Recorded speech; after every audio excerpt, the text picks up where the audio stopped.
वस्तुनिर्देशरूप मंगल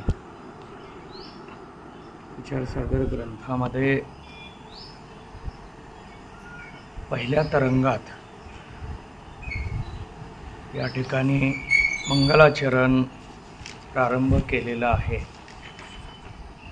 विचारसागर ग्रंथ हा पंडित निश्चलदासजी यांनी लिहिलेला आहे। विचार चंद्रोदय हा पंडित पीतांबरजींनी लिहिलेला आहे।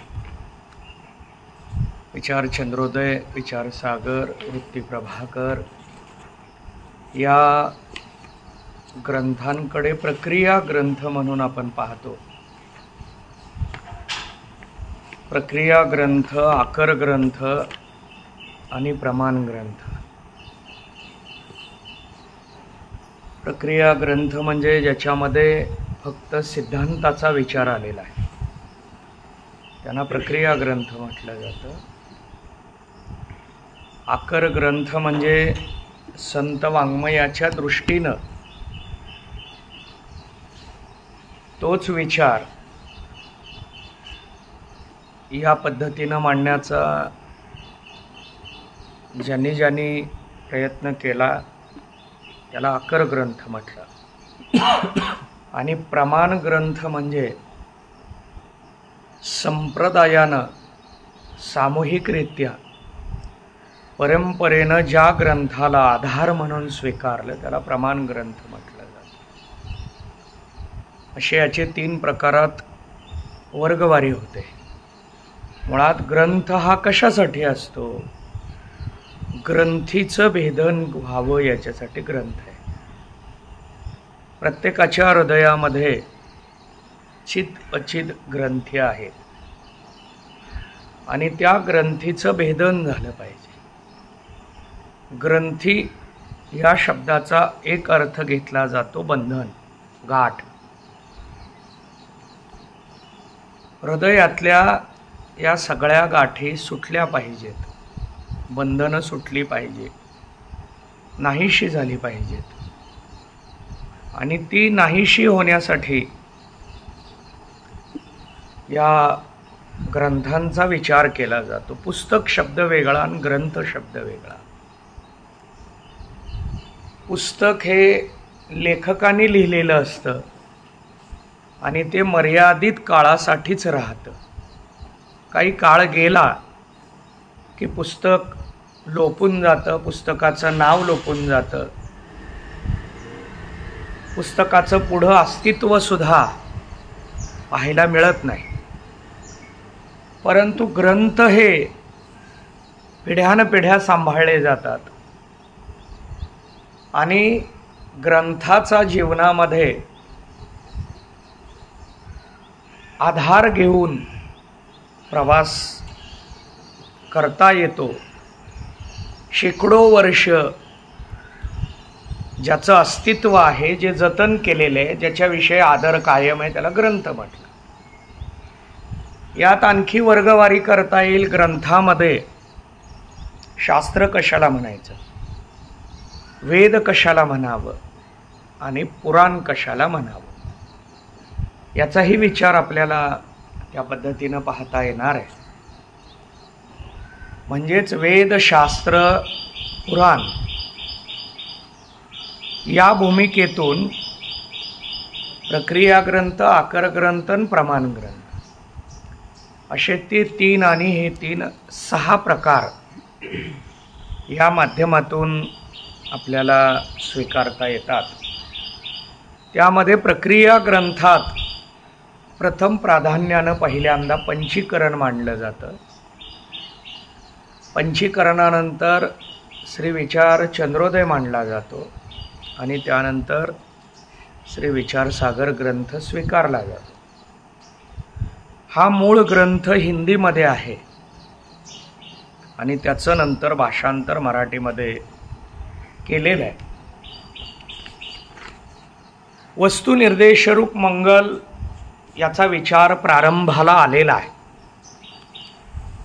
परंतु या तरंगामध्ये पूर्ण मंगलाचरण आहे असं नाही। आता या तरंगाला हेडिंगच वस्तुनिर्देश आहे। याचा अर्थ या धड्यामध्ये, या प्रकरणामध्ये फक्त वस्तुनिर्देश असायला हवं, पण असं नाही. पुढं अधिकारी वर्णन आहे, अनुबंध चतुष्टय वर्णन आहे. पण आत्ता मात्र या दोह्यामध्ये वस्तुनिर्देश आहे. दोह्याला वस्तुनिर्देशातून पाहिलं गेलेलं आहे. जो सुखनित्य प्रकाश विभू नाम रूप आधार मती न लखे जिही मती लखे सोमय शुद्ध अपार. हा दोहा आहे. काही ठिकाणी प्रत्येक पाठाला दररोज हा दोहा म्हणून मग पाठाला प्रारंभ केला जातो, कारण हे मंगलाचरण आहे. जो सुख नित्य विभू त्याचं स्पष्टीकरण आता खाली दिलेलं आहे. सो मैं हूँ यह अन्वय है. अन्वय कशाला म्हणतात आणि व्यतिरेक कशाला म्हणतात? अन्वय म्हणजे असणे आणि व्यतिरेक म्हणजे नसणे. आत्म्याचा शरीरामध्ये अन्वय आहे, ब्रह्माचा जगामध्ये अन्वय आहे, देवाचा चराचरामध्ये अन्वय आहे. पण जगाचा ब्रह्माच्या ठिकाणी व्यतिरेक आहे, देहाचा आत्म्याच्या ठिकाणी व्यतिरेक आहे, पदार्थांचा देवाच्या ठिकाणी व्यतिरेक आहे. मूर्तीमध्ये देवाचा अन्वय आहे आणि देवाच्या ठिकाणी मूर्तीचा व्यतिरेक आहे. हे अध्यात्माच्या दृष्टीनं आपल्याला हे कशाच्या दृष्टीनं पाहता येतं? अध्यात्माच्या दृष्टीनं. आता भक्तिशास्त्राच्या दृष्टीनं आतला बाहेरचा सगळा तोच आहे. अध्यात्मसुद्धा सांगतं तोच आहे, परंतु भक्तिशास्त्रात आणखी थोडी विलक्षणता बाह्य आकाराच्या अनुषंगानं मांडली गेलेली. अंतरंगाच्या बाबतीमध्ये भक्तिशास्त्र असेल, अध्यात्मशास्त्र असेल किंवा अन्य कोणतंही शास्त्र, आधार अधिष्ठान या बाबतीमध्ये निर्गुणाच्या बाबतीत एकच विचार आहे. सर्वांचा विचार एकच आहे. तो सद्रूप आहे, तो चिद्रूप आहे, तो आनंद रूप आहे. हे कायम आहे सगळीकडे. तुम्ही भक्तिशास्त्र घ्या, त्यांनी सद्रूपच मानणार आहेत. अध्यात्म घ्या, सद्रूप मानणार आहेत. तुम्ही कुठलाही ग्रंथ घेतला किंवा कुठलंही शास्त्र स्वीकारलं तर निर्गुण तत्वाच्या बाबतीमध्ये एकमत आहे, परंतु तो साकार झाला किंवा तो सगुण झाला, इथं मात्र मतभिन्नता आहे. या मतभिन्नतेमध्ये विवर्तवाद सांगतो, त्याचंच अन्यथा रूप म्हणजे सगुण आहे. काही जण अध्यात्म सुद्धा सांगतं, म्हणजेच उत्तर मीमांसा सांगतं की त्याचं हे अन्यथा रूप नाही, तोच या रूपान आहे. अन्यथा रूपच नाही, आकारच नाही, सगळाच तो आहे. तुम्ही त्याला अन्यथा म्हणायला लागलात असं उत्तर मीमांसा सांगतं. भक्तिशास्त्र सांगतं की निर्गुण तत्व सद्रूप आहे, पण त्या सतचा आविष्कार म्हणजे सगुण आहे. हे भक्तिशास्त्र सांगतं. उपासक सांगतात की त्याचा जो सगुण अवतार आहे तो सगुण ही पहिली पायरी आहे आणि त्यातून निर्गुणाकडे जायचं आहे, हे उपासक सांगतात. भक्तिशास्त्र निर्गुणातून सगुणात यायला सांगतं, पण उपासक सगुणातून निर्गुणाकडे जायला सांगतात. त्याचा निर्देश नाथ महाराजांनी केलेला आहे. सगुणी भजता निर्गुणी पावलो. सगुणाला भजाल, सेवा कराल, उपासना कराल तर निर्गुणाची प्राप्ती होईल. म्हणजे आणखी निर्गुणाची प्राप्ती झालेली नाही, म्हणून सगुणाची भक्ती करा. हा भक्ती शब्द भक्तिशास्त्रातला भक्तिवाचक नाही, उपासनावाचक आहे. आता यात उपासना आणि भक्तीतलं अंतर परवा मी सांगितलेलं आहे. उपासनेला बंधन आहेत आणि भक्तीला बंधनं नाहीत. उपासनेला नियमाचं चौकटीचं बंधन आहे. उपासना आंघोळीनंतर असावी, उपासना शुद्धतेत असावी, उपासना मंत्रोच्चारात असावी, उपासना क्रमाने असावी. उपासनेमध्ये आपण महापूजा करायला लागलो, देवाच्या मूर्तीची महापूजा करायला लागलो. त्यामध्ये पहिल्यांदा मध आहे, नंतर तूप आहे, नंतर दही आहे, नंतर दूध आहे, असं चालतं का? अभिषेकामध्ये हे पदार्थ आहेत. अभिषेक करत असताना, महापूजा करत असताना आपण हे स्वीकारतो, त्यामध्ये दूध असलंच पाहिजे. पण केव्हा?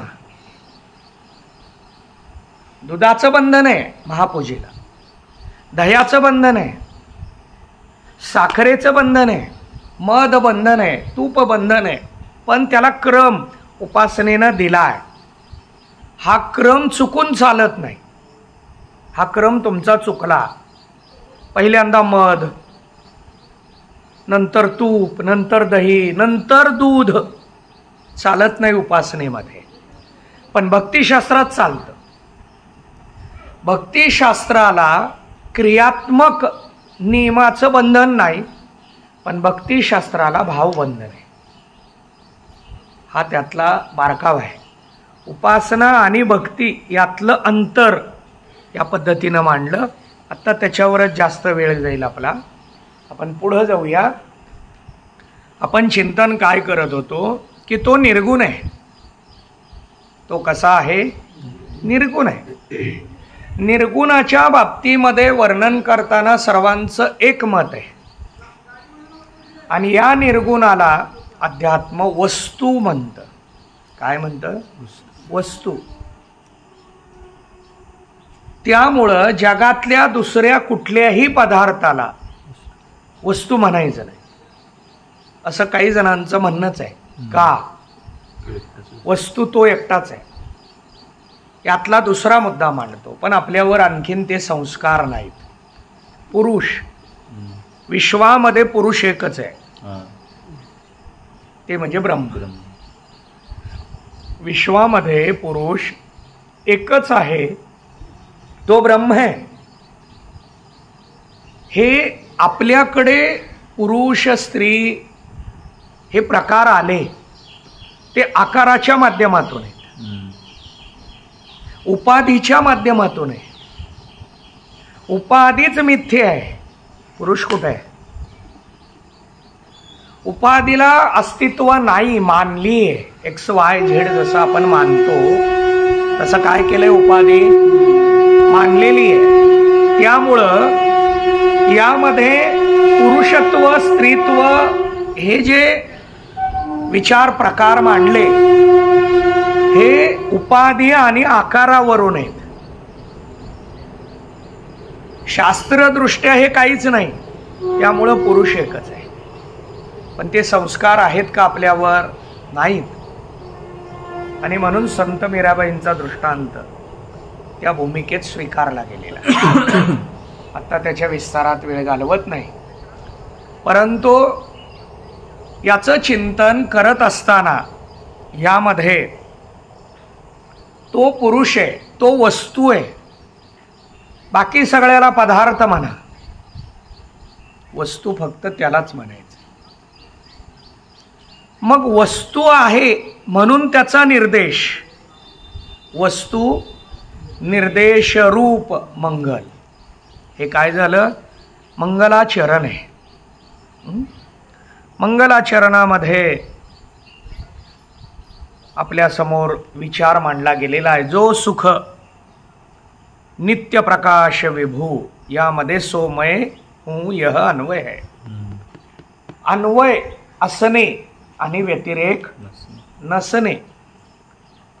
इस कहने करी महावाक्य का अर्थरूप प्रत्येक अभिन्न परमात्मा अपना स्वरूप कह्या. हे म्हणण्यामध्ये सोमय हूँ संपलं. ग्रंथाचं सार एवढ्याच 3 शब्दात आहे. ते मी आहे. संपला ग्रंथ.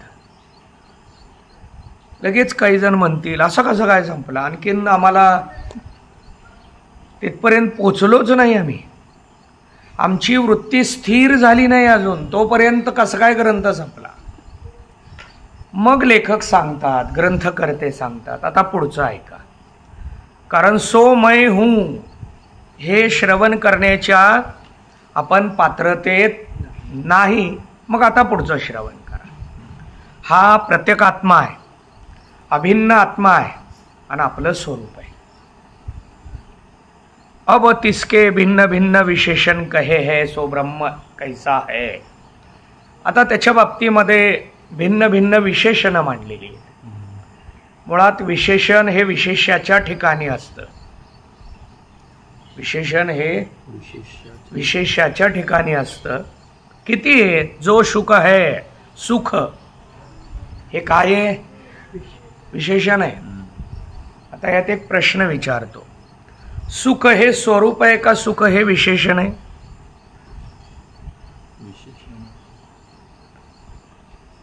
सुख हे स्वरूप आहे का विशेषण आहे? तर हे स्वरूप सुद्धा आहे आणि विशेषण सुद्धा आहे. आत्ता इथं विशेषण म्हणून मांडायला लागले. का मांडायला लागले? सुख हे स्वरूप आहे, पण स्वरूप अनिर्वचनीय आहे. सुख हा शब्दच येत नाही. सुख हा शब्द मांडला कसा तुम्ही? ब्रह्म सुखरूप आहे कसं मांडलं? सर्व सुखाचे आगर बाप रखुमा देवीवर हे मांडलं कसं तुम्ही? मांडताच येत नाही. इंद्रिय गोचर नाही, इंद्रियातीत आहे, त्यामुळे तुम्ही मांडलं कसं? मग विशेषण, विशेषणाच्या माध्यमातून मांडता येतं. या भूमिकेतून विशेषणाचा विचार आपल्या समोर मांडला गेलेला आहे. जो नित्य है, सुख आहे, नित्य आहे, प्रकाश आहे, विभू आहे, नामरूप आधार आहे. 5 विशेषण आहेत. आता इथं सुख कशाला म्हणतात?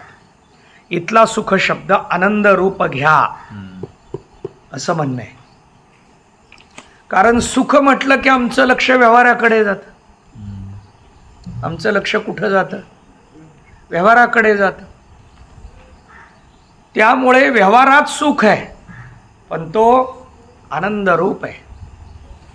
अनेक वेळा आपण याचा विचार केलेला आहे की सुखाला प्रतिद्वंद्वी शब्द शोधतो आपण. दुःख आहे, पण आनंदाला नाही. आनंद हे स्वरूप आहे. पण भक्तिशास्त्राच्या दृष्टीनं जर विचार केला तर सुख शब्द फक्त भक्ती सुखासाठीच आहे, पण आम्हाला विषय सुखाला शब्दच सापडला नाही. म्हणून भक्ती सुखातला फक्त सुख शब्द काढून आम्ही विषय सुखाला जोडला. व्यवहारामध्ये सुख सुख सुख शब्द जोडल्यामुळे आम्ही या विषय सुखातच गुंतून राहिलो. सुख शब्द इथंच आहे. या भूमिकेमध्ये आमचं वातावरण चालू झालं, आमचं चिंतन किंवा प्रवास सुरू झाला. त्या दृष्टीनं आपण चिंतन करत असताना आनंद जसा अध्यात्मानं मांडलेला एकच शब्द आहे, सुख भक्तिशास्त्रानं मांडलेला एकमेव शब्द आहे. सुख म्हटलं की एकच डोळ्यासमोर यायला पाहिजे होतं, ते म्हणजे भक्ती सुख. काय येत नाही? संस्कार नाहीत, श्रवण नाही, चिंतन नाही, संस्कार नाहीत. त्यामुळं आम्ही त्या शब्दाला पोचत नाही. मग त्याला लहान केलं, त्या शब्दाला लहान केलं. शब्द कधी तसं पाहिलं तर लहान होत नाही, पण आम्ही त्या शब्दाला स्वीकारून इथं सातत्यानं वागलो. म्हणून आमच्या समोर सुख शब्द या लौकिकात आला आणि त्यातून प्रपंचातलं सुख.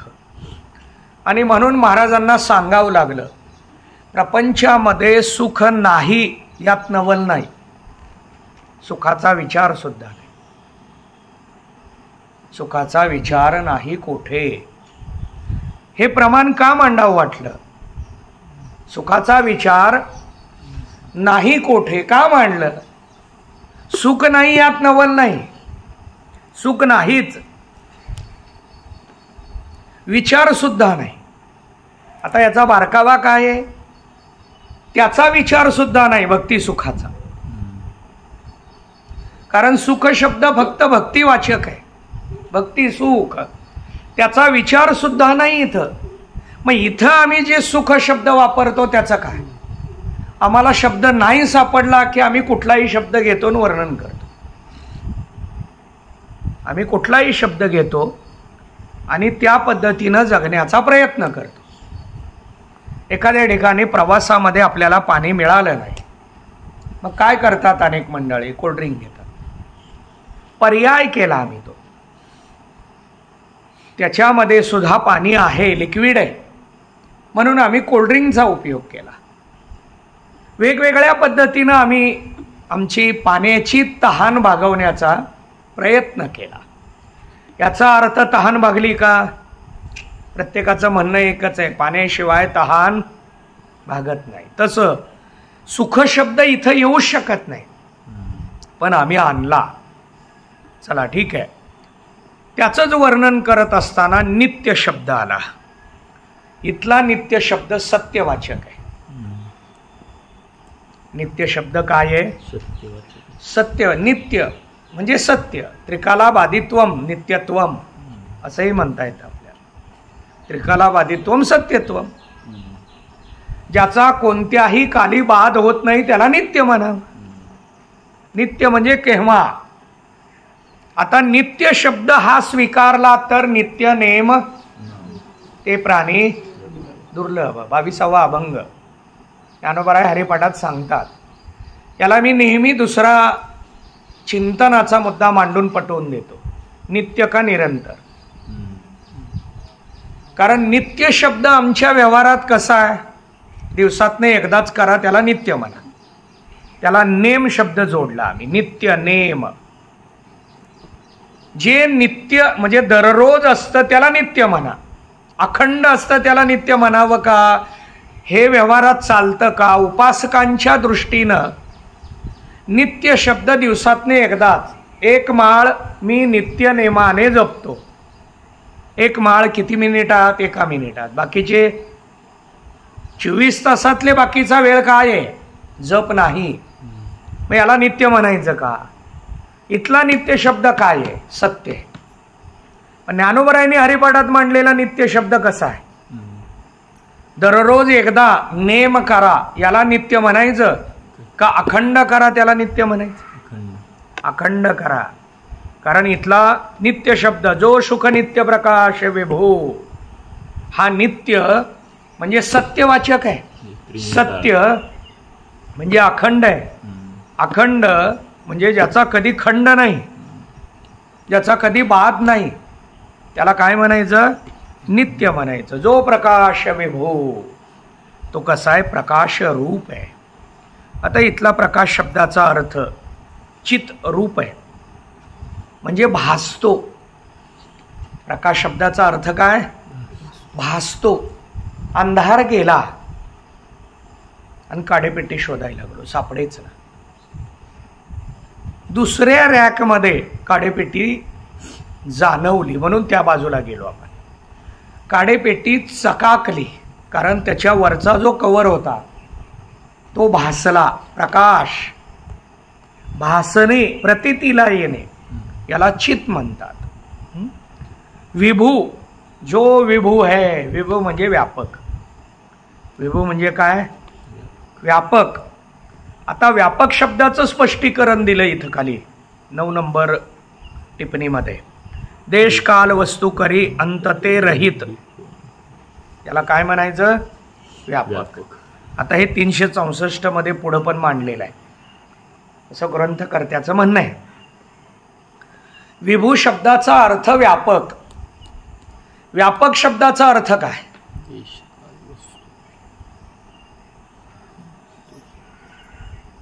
देश काल वस्तू भेद मावळला.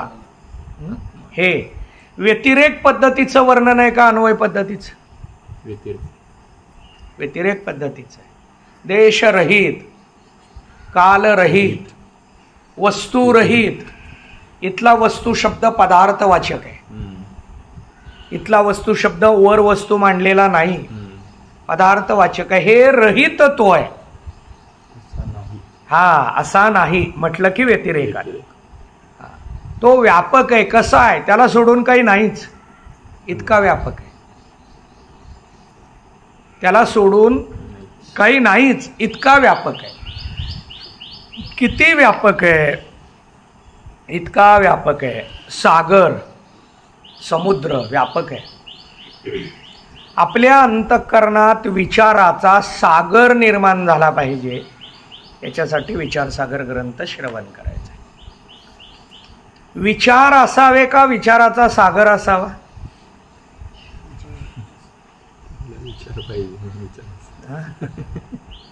विचाराचा सागर असावा.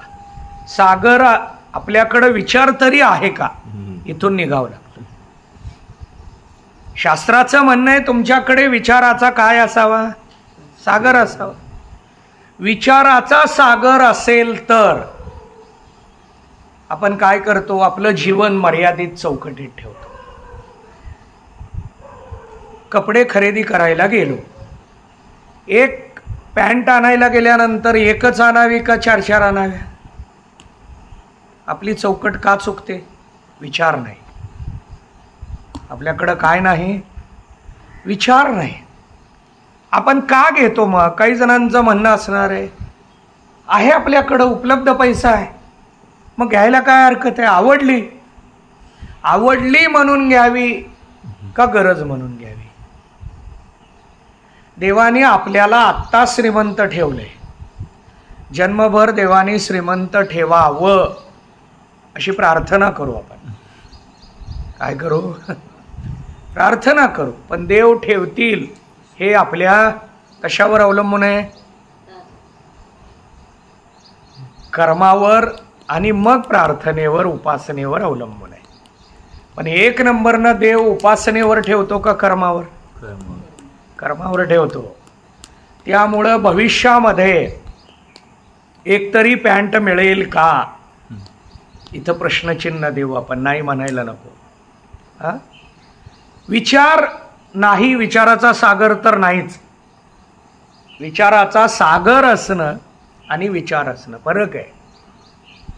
जीवनामध्ये सर्वात मोठं काय असावं तर विचार असावा.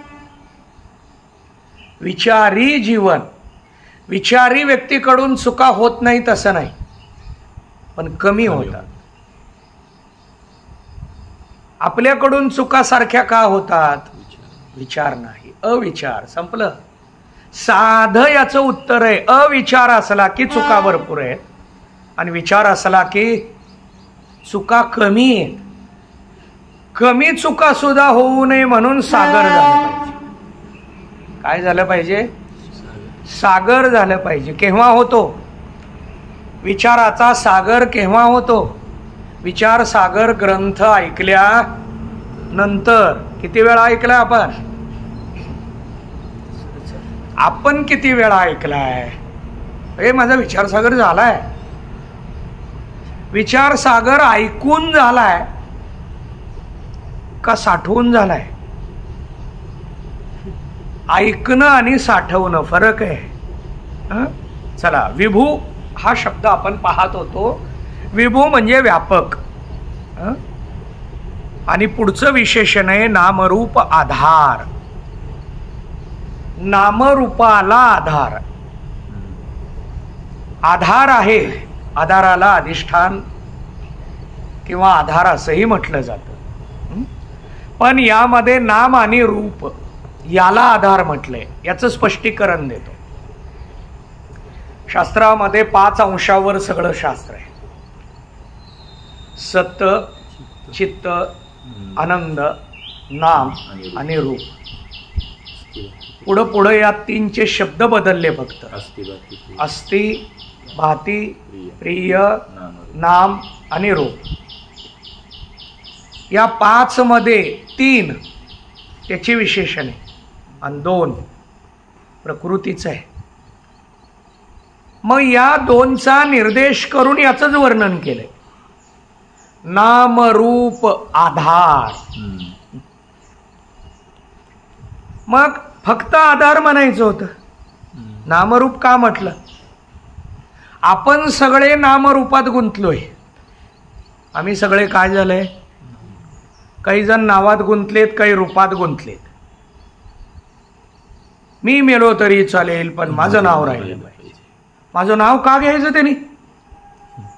उगीच माझा काही त्यात संबंध नसताना माझं नाव घेतलं म्हणून मी काय करणार? जाब विचारणार. नावासाठी आम्ही खूप अट्टहास करतो, संघर्ष करतो, भांडण करतो, द्वेष करतो. नाव आणि रूप. आता हे मी आत्ताची मांडलं ते स्वतःचं नाव मांडलं, पण नाम शब्दाचा आणखीन एक अर्थ आहे. प्रत्येक पदार्थाला, प्रत्येक आकाराला एक एक नाव आहे. ते आलेलं नाम मिथ्या आहे. ते नाम बाजूला जावं म्हणून हे नाम घ्यायचंय. याला शेतकऱ्यांच्या संस्कारातला दृष्टांत मांडायचा झाला तर काट्याने काटा काढायचा. कुठला? पायातला. पायात जर काटा टोचला, शेतात गेलो, बांधावरून चाललो, जाता जाता काटा टोचला, काय करायचं आता? तिथं दुसरा काटा घ्यायचा आणि हे नाम, पदार्थाचं नाम, देहाचं नाम बाजूला काढण्यासाठी नाम घेतलं पाहिजे. हे नाम कळावं म्हणून छोटा ग्रंथ निर्माण झाला, तो हरिपाठ. हरिपाठाच्या नामरूप भूमिकेतून या सगळ्या नामरूपाला निवृत्त करायचंय, बाजूला करायचंय. कारण नामरूप मिथ्या आहे आणि या नामरूपाचा जो आधार आहे तो सत आहे, तो चित आहे, तो आनंदरूप आहे. मती न लखे जिही मती लखे. मती म्हणजे बुद्धी. न लखे इथं स्वल्पविराम आहे अर्थ करताना. मती न लखे जिही मती लखे म्हणजे तो बुद्धीला आकलन होत नाही, पण बुद्धीनंच त्याला समजून घ्यावं लागतं. पहिलं चिंतन हे शास्त्र आहे. मती न लखे, बुद्धीच्या दृष्टी न रिघे. ज्ञानोबराय सांगतात, मनाची नखी न लगे, बुद्धीच्या दृष्टी न रिघे. मनाचा नख पोचत नाही, बुद्धीची दृष्टी सुद्धा पोचत नाही. मती न लखे जिही मती लखे, तिथपर्यंत आपली मती पोचत नाही. मती गुंग झाली म्हणतो आपण. मती काय झाली? गुंग झाली. मती का गुंग झाली? आता याच्यावर परवा आम्ही एक रामायणातलं चिंतन ऐकलं. ज्या वेळेला भरताने वशिष्ठांना सांगितलं की वनवासाला जायचं असेल तर मी वनवासाला जायला तयार आहे, पण हे राज्य ज्याचं आहे त्याला देऊन मग मी वनवासाला जाईन. माझ्या वनवासाला जाण्यानं जर राम राज्य करत असतील तर मी वनवासाला जायला तयार आहे, पण मी 14 वर्ष वनवासाला जाणार नाही. वशिष्ठांना वाटलं की हा 14 वर्ष जाणार नाही, मग 14 वर्षाचा जर वनवास सांगितलाय मग का जाणार नाही 14 वर्ष? भरताने सांगितलं मी 14 वर्ष जाणार नाही, जन्मभर वनवासाला जाईल. कारण 14 वर्षानंतर माघारी आलो की पुन्हा माझ्या मातेला वाटेल की माझ्या मुलानं राजा व्हावं. तिच्या मनात हा भाव भविष्यात कधीच निर्माण होऊ नये म्हणून मी काय करतो? कायमचाच वनवासाला जातो. आपण भावाभावामध्ये भांडण करताना कशासाठी? इस्टेटीसाठी, शेतीसाठी, संपत्तीसाठी. भांडण करताना काय करतो? हे सगळंच त्याला मिळावं वाटतं का आपल्याला सगळं मिळावं वाटतं? भरत सांगायला लागला मी येतच नाही. हे ऐकून वशिष्ठांनी काय सांगितलं? माझी मती गुंग झाली, माझी मती कुंठली, माझे विचार कुंठले, मती चाले ना. ही मती गुंग होणं वेगळं आणि मती न लखे, मती बुद्धी तिथपर्यंत पोचत नाही. आता आणखीन एक यातलं पुढचं चिंतन, बुद्धी पोचत नाही का वृत्ती पोचत नाही? बुद्धीही पोचत नाही आणि वृत्तीही पोचत नाही. बुद्धीने आकलं नाही का वृत्तीने आकलं नाही? वृत्तीने आकलं नाही, वृत्तीने आकलं नाही. मग मती शब्द मांडायची काय गरज आहे? मनाने पण म्हणायला पाहिजे होतं, चित्ताने म्हणायला पाहिजे होतं. वृत्ती मनाची सुद्धा आहे, चित्ताची सुद्धा आहे, पण जाणून घेणारी जी वृत्ती आहे ती बुद्धीची आहे. आणि म्हणून ज्ञानोबारायांनी त्या बुद्धीचं लक्षण मांडलंय. बुद्धीचे वैभव अन्य नाही दुजे. म्हणून पुढं सांगितलं जिही मती लखे, त्याच मतीला बुद्धीचे वैभव. आपल्याकडं जेवढी इंद्रिये, त्या सगळ्या इंद्रियामध्ये जाणून घेणारं जे वैभव आहे ते फक्त बुद्धीकडे आहे. मती लखे हे वर्णन ज्ञानोबारायांनी केलं. मती लखे, ज्ञानोबारायांचं ते स्पष्टीकरण इथं विचारसागरमध्ये मांडले गेलेलं आहे लेखकाकडून. मती लखे, मतीनेच तो जाणता येतो. ज्ञानोबाराय त्याला विशेषण देतात. बुद्धीनं जाणता येतं, पण बुद्धीचं वैभव आहे का दुसरीकडं? अन्य नाही दुजे. या पद्धतीनं हे वर्णन करत असताना इसका यह अर्थ है, बुद्धि जिस ब्रह्म को प्रकाशे नहीं, बुद्धि ज्या ब्रह्माला प्रकाशित करू शकत नाही, जो ब्रह्म बुद्धि को प्रकाशे, जो ब्रह्म बुद्धीला प्रकाशित करतो तो, पण त्या ब्रह्माला बुद्धी प्रकाशित करू शकत नाही. आता एवढ्याच एका दोह्यासाठी 15व्या अध्यायातले 2 श्लोक आहेत. मती न लखे न तद्भासयते सूर्यो न शशांको न पावका यद्गद्वान निवर्तन्ते तद्धाम. तो तसा आहे, हे त्याला प्रकाशित करू शकत नाही, तिथपर्यंत पोचू शकत नाही. पण मती लखे, मती लखे याच्यासाठी दुसरा श्लोक कोणता? यच्चंद्रमसी यच्चाग्नौ तत्तेजो. यामध्ये अन्वय पद्धतीचा विचार, व्यतिरेक पद्धतीचा विचार आणि त्या दृष्टीनं चिंतन मांडलं. शब्द की शक्तिवृत्ती से मती जिसकू जाने नाही. आता शक्तिवृत्ती आणि लक्षणावृत्ती याचाही विचार आपल्याला पाहावा लागतो. पुढं त्याचं 252 पानावर त्याचा विचार आपल्या समोर आलेला आहे. शक्तिवृत्ती म्हणजे ताबडतोब शब्द उच्चारल्याबरोबर त्याचा अर्थ होणं, कळणं, याला शक्तिवृत्ती म्हणतात. आणि लक्षणावृत्ती म्हणजे लक्षणा करून, गंगेवर वाडा आहे, गंगेवर आहे का गंगेच्या तीरावर आहे? तीरावर आहे. लक्षणा केली. काय केली आपण? लक्षणा केली. नावेत बसून गेलो, शक्तिवृत्ती. नावेतच बसून गेलो. बसलोय कशात? नावेत बसलोय. पण कशावरून गेलोय? पाण्यावर. पाण्यावरून जाणं याच्यासाठी शक्तिवृत्तीनं दृष्टांत दिला. ताबडतोब अर्थबोध आणि लक्षणेनं अर्थबोध. शक्तिवृत्ती से मती जिसको जाने नहीं, शब्द की लक्षणावृत्ती से मती ब्रह्म को जाने. आता हा बारकावा मांडला. एवढंच चिंतन घेऊ आणि आजचा पाठ थांबूया. वर जे मती न लखे हे का म्हटलं आम्ही,